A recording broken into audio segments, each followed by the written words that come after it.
کیا وسائل پیدا کرنے کے لیے ہمیں کیا کرنا ہے؟ قوم کو کیا کرنا ہے؟ خون دینا ہے زیادہ، یا اویئرنیس پھیلانی ہے، یا چندہ دینا ہے؟ کیا کرنا ہے؟ سب سے زیادہ اہم کیا بات ہے؟ دیکھیے تین باتیں، تینوں چیزوں کی ضرورت ہے. پہلی چیز تو اس بیماری کی روک تھام کے لیے یا اس جیسی دوسری موروثی بیماریوں کی روک تھام کے لیے جو کہ کزن میرج کی وجہ سے ہو رہی ہیں، ان کی روک تھام کرنی، یعنی پرہیز علاج سے بہتر ہے والی بات ہوگی اس میں، کہ ہمارا جو فوکس ہونا چاہیے کہ وہ اس قسم کی بیماریوں کے ساتھ بچے اس دنیا میں نہ آئیں اور اس بیماری سے بچایا جا سکے ان خاندانوں کو. پہلا تو کام یہ ہے، اور یہ اسی وقت ہو سکے گا جب ہم شعور اور آگہی اپنے لوگوں میں دیں گے اور یہ ان کو بتائیں گے کہ جن خاندانوں میں اس قسم کی بیماریاں ہیں وہاں پر آپس کی خاندان کے اندر شادی کا ضرور کریں.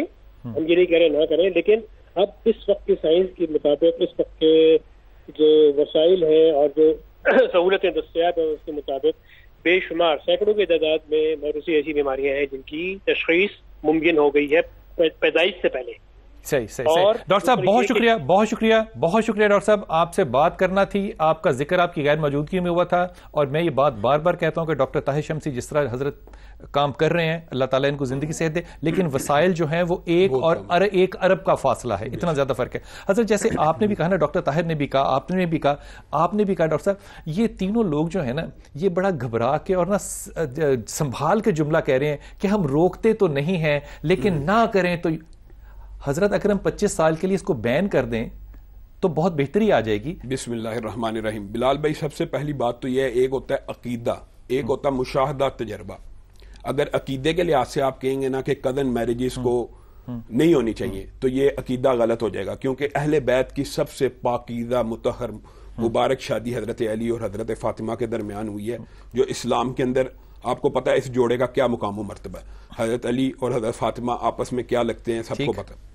دوسری بات یہ ہے کہ مشاہدہ اور تجربہ، ہم یہ دیکھتے ہیں کہ جتنی لا دینی اور الہادی قوتیں ہیں، یا جیسے آپ نے انٹرو میں اشارہ کیا کہ عیسائیت اور یہودیت میں کزن میرجز کو انسیکٹ میرج کہا جاتا ہے، وہ تو بہن بھائی سمجھتے ہیں، محرم اس کو سمجھتے ہیں. اسلام میں محرم واضح ہیں، اسلام میں کزن محرم نہیں ہے. اگر ہم یہ جینونلی یہ سوچتے ہیں اور سمجھتے ہیں کہ آیا ان کی یہ جو تحقیق ہے کہیں اسلام دشمنی کے اوپر، کہیں تعصبانہ، کہیں ان کے اندر اسلامک لاز کو کنڈیم کرنے یا اس کے خلاف ایک کوئی ایسی اگریشن تو نہیں ہے. میں اس کی ایک مثال دیتا ہوں. آپ کے سامنے برطانیہ کی مثال ہے، وہاں پہ مرد کی مرد سے شادی کی اجازت ہے، عورت کو عورت سے اجازت ہے، لیکن کزن نہیں. لیکن فلپ ڈیوس قرارداد پیش کر رہا ہے کہ کزن میرجز کے اوپر پابندی لگائی جائے. تو یہ تو سراسر رویہ متعصبانہ ہے. کہنے کا مطلب یہ آپ نے ڈاکٹر حضرات کی گفتگو سنی، آپ نے علامہ صاحب بڑا اعلیٰ نقطہ اٹھایا ہے کہ مرد اور عورت شادی کر سکتے ہیں، کزن نہیں کر سکتے، تو اس کا کیا معنی ہے؟ لیکن میرا سوال میں یہ کہتا ہوں کہ انہوں نے جس طرف اشارہ کیا نا وہ بہت اہم ہے. یہ دیکھیں، یہ مسلمان ہیں، ان کی رائے دیانت دارانہ ہے. انہوں نے کہا مشاہدہ کریں کہ جس خاندان کے اندر یہ بیماری چلی آ رہی ہے اس کے اندر اگر ڈاکٹر اس خاندان کے بچے اور بچی کو رائے دیتا ہے کہ آپس میں شادی نہ کرو، اس کی رائے ڈاکٹر کی معتبر ماننی چاہیے. حضرت یہاں پہ یہ بھی معتبر بات ہو سکتی ہے کہ ہمارے ہاں جو علماء کرام ہے جب وہ نکاح پڑھا رہے ہوں تو وہ بھی اس مشاہدے کو مد نظر لائیں اور وہ نکاح ہی نہ پڑھائیں اگر ان کے مشاہدے میں یہ بات ہے کہ یہ جینیٹیکل ڈس آرڈر فیملی میں ہے. کئی خاندانوں کے مشاہدے اور تجربے کے اندر یہ باتیں آتی ہیں، ان کو ضرور رک جانا چاہیے. لیکن جن کے اندر نہیں ہے نا، جیسے انہوں نے کہا موروثی بیماریاں ایسی ہیں کہ اگر بار بھی شادی کرے گا وہ ٹرانسمٹ ہو جائیں گی، وہ چلی جائیں گی.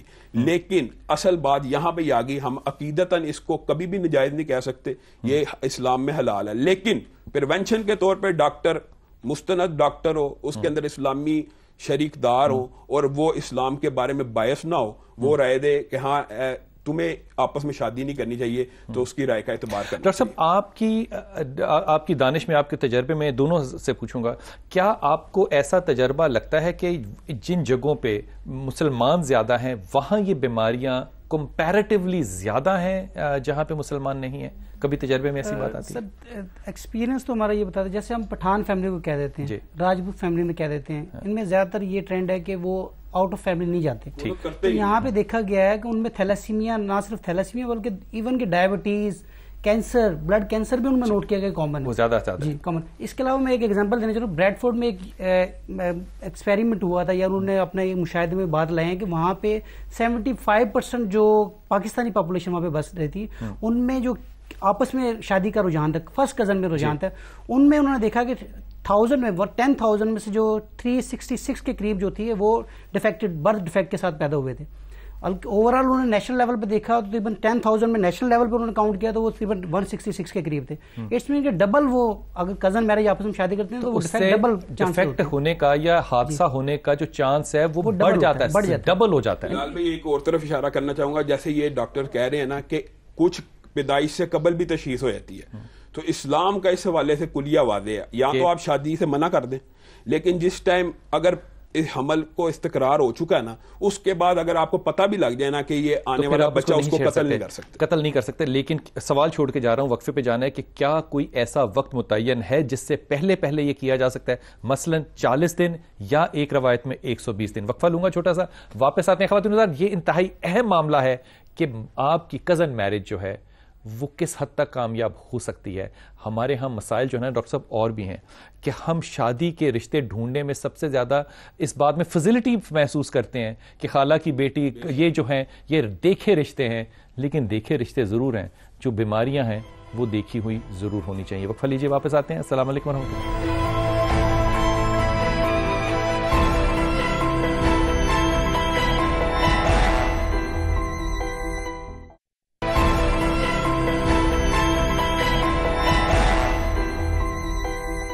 بسم اللہ الرحمن الرحیم. خواتین حضرات, اگر آپ اس معاملے میں اپنی کوئی مدد نہیں کر سکتے, اس معاشرے میں کچھ بھی کنٹریبیوشن نہیں کر سکتے, تو کم از کم ایک کام تو آپ کر سکتے ہیں کہ سال میں 2 دفعہ یا 3 دفعہ آپ بلیڈ ضرور ہوئے, ان کے خون کا عطیہ ضرور دیں. حضرت آپ پہ سوال چھوڑ کے گیا تھا کہ اگر 40 دن بخاری شریف یا 120 دن, دونوں روایتیں, اگر اس کے درمیان میں تشخیص ہو جائے تو کیا پھر ممکن ہے؟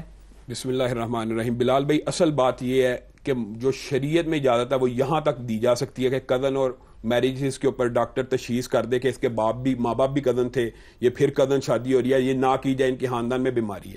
لیکن جب استقرار حمل ہو جائے تو شریعت میں کسی قسم کی اجازت نہیں کہ اس کو قتل کیا جائے, چاہے وہ 40 دن سے پہلے بھی ہو. پکی ہو جائے کہ یہ بیمار ہوگا بچہ, اس معاشرے پہ بوجھ ہوگا, یہ اپنی زندگی بھی نہیں سنبھال سکتا. اللہ تعالیٰ پھر بھی واضح نصوص جب آ جائے نا کہ جو پیدا ہونے والا جس جان نے اس کو قتل نہیں کیا جا سکتا. لیکن حضرت ابھی تو اس میں روح 40 دن میں یا 120 دن میں پھونکی نہیں گئی نا. میں آپ کو بتاتا ہوں کہ اس بارے میں جو اختلاف, آپ جو 40 دن کی روایات کہہ رہے ہیں نا, جس دن استقرار حمل ہو جاتا ہے نا, بعض روایات اس کی طرف بھی نشاندہی کرتی ہے کہ اسی دن سے اس کے رزق موت لکھا جاتا ہے. جو 40 دن والی روایات ہیں وہ ایکسٹینڈڈ فارم ہیں, لیکن جب حمل کا نشاندہی اول تو پہلے دوسرے دن تو ہوتی ہی نہیں, آخر 15-20 دن گزرنے کے بعد ہی پتہ لگتا ہے نا کہ یہ عورت پریگننٹ ہے یا نہیں ہے. جس ٹائم پتہ لگ جائے نا, اس کو اسلام میں, شرعی اسلام میں کہتے ہیں استقرار حمل. استقرار کا مطلب ہوتا ہے جہاں پہ قرار پا جائے, کوئی سیل حمل ٹھہر گیا, اس کے بعد اس کو گرایا نہیں جا سکتا. شریعت میں اس کی کسی صورت میں کسی طور پہ اجازت موجود نہیں ہے. اس پہ کوئی راستہ نکالتے ہیں مسلمان آپس میں اجتہاد کر لیں؟ رائے موجود ہی نہیں ہے, اجتہاد بھی نہیں ہو سکتا. میں آپ کو ایک بات بتاتا ہوں, نبی کریم صلی اللہ علیہ وسلم کے سامنے ایک مقدمہ لایا گیا, اور عورت کیا تھی, معاذ اللہ, یعنی بچہ بھی ایسا تھا جو حرام کا تھا. نبی کریم صلی اللہ علیہ وسلم نے حرام کا بچہ نہیں گرایا, حالانکہ سب سے زیادہ اجازت تو ایک حرام کے بچے کو گرانے کی, اور ہمارے معاشرے میں سب سے جلدی حرام کا بچہ گرایا جاتا ہے. اسلام اس کو قتل کہتا ہے. اچھا, وہ جب زندہ ہے. حضرت اگر میں نے آپ کی بات ہی مان لی, ہم سارے مسلمان مل کے اس پہ ایک اجتہاد کیوں نہیں کر سکتے؟ کر سکتے ہیں اگر کوئی علماء کی کمیٹی بیٹھے, لیکن جو واضح نصوص ہوتی ہے نا, اجتہاد کا نعرہ تو بڑا لگتا ہے, لیکن واضح نصوص کے اوپر اجتہاد بھی نہیں ہو سکتا.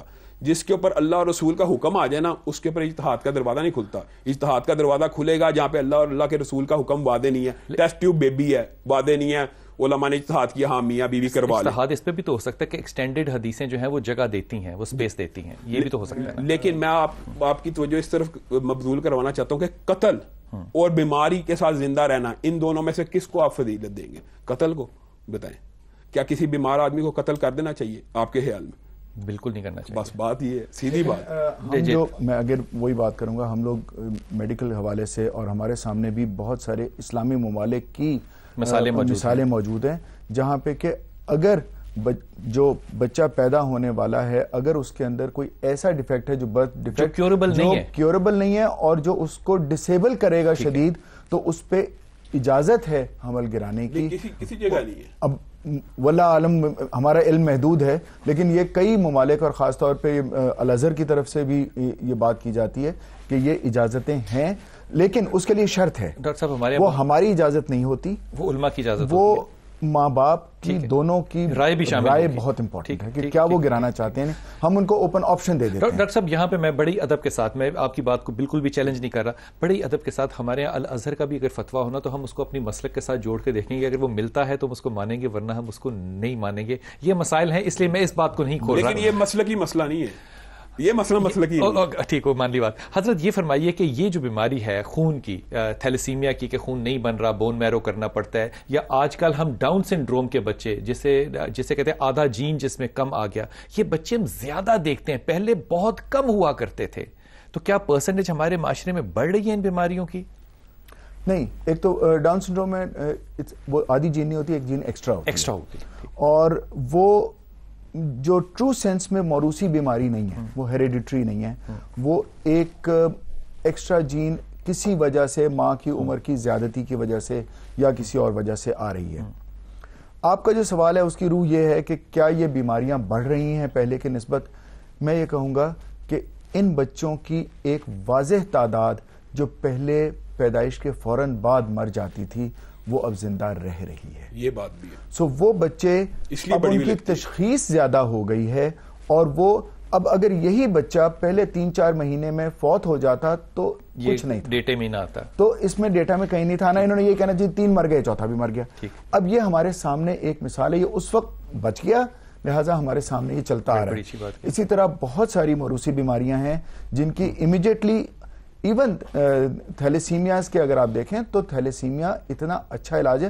بون میرو تو ہم آج کی بات کر رہے ہیں, میں پرانے زمانے کا ڈاکٹر ہوں, جس زمانے میں بون میرو نہیں ہوتا تھا, ہم اس زمانے میں بھی جن بچوں کو لگاتار بلڈ ٹرانسفیوژنز اور کیلیشن تھراپیز تھیں وہ آج جوان ہیں اور اپنے بچے پیدا کر رہے ہیں. سو ایسی بات نہیں ہے, یہ چیزیں مطلب ارتقائی عمل ہے, لیکن بچے بچ رہے ہیں زیادہ, اس لیے زیادہ. بڑی اچھی بات کی. آپ مجھے یہ بتائیے بوٹا کہ آپ اور بچے پیدا کرنا چاہتے ہیں؟ بچے پیدا کرنے چاہتے تھے, مگر یہ حالات دیکھ کے دل نہیں کر رہا کہ ایسا کرے. ارشاد بی بی, تمہارا کیا دل کہتا ہے؟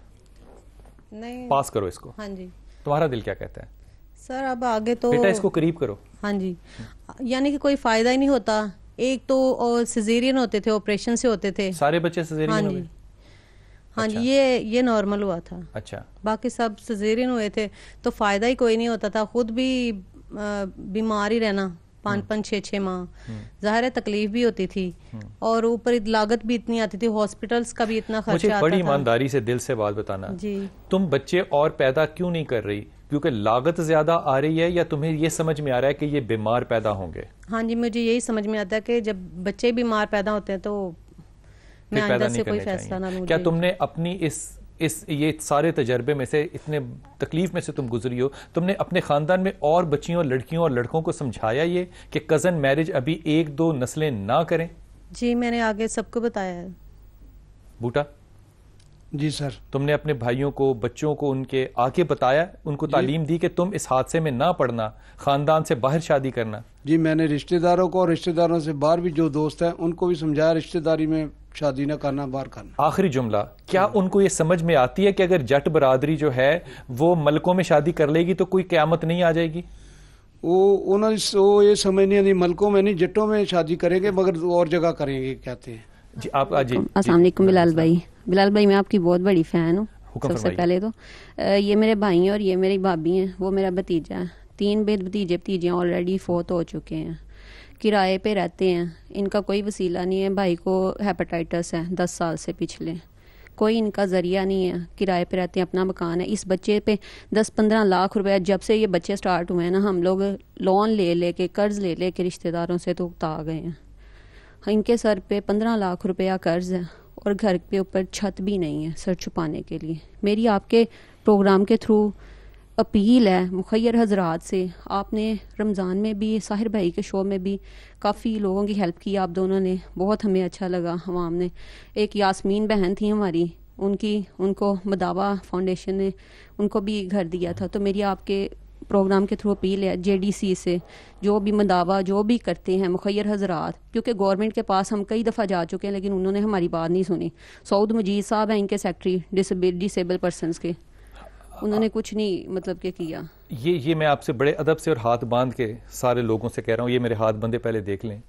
یہ ذاتی لوگ جو ہے نا, یہ کام اگر کریں نا تو یہ فردن بڑا کم کام ہوگا. میں یہ ذاتی تجربے سے کہہ رہا ہوں. ڈاکٹر صاحب 100 ٹیلی فون کال آتی ہے نا, ان میں صرف 2 لوگ ہیں جو کہ اپنا وعدہ پورا کرتے ہیں. 98 لوگ فون اٹھاتے ہی نہیں ہیں, وہ صرف اپنی آواز سننا چاہتے ہیں. لیکن یہ معاملہ ساری دنیا کے اندر جو ہے, یہ سعود مجید صاحب آپ کو ہدیتاً پیش کر رہا ہوں, یہ آپ کا ذمہ ہے, کیونکہ آپ کو یہ معاملہ جو ہے وہ دیا گیا ہے. اگر آپ کے والد اتنی مدد لوگوں کی کرتے تھے, سعود صاحب آپ کو بھی مدد کرنی ہے. اگر والد نہ بھی کر رہے ہوتے پھر بھی یہ ذمہ آپ کا تھا, کیونکہ آپ کو ایک کرسی ملی ہے. جب تک حکومت یہ سرپرستی نہیں لے گی, یہ قوم, یہ معاشرہ یتیموں کی طرح ہی پلے گا. اپنی دعاؤں میں یاد رکھیے گا, اور اس بات پہ جو آج ہم نے کی ضرور سوچیے گا. السلام علیکم ورحمۃ اللہ.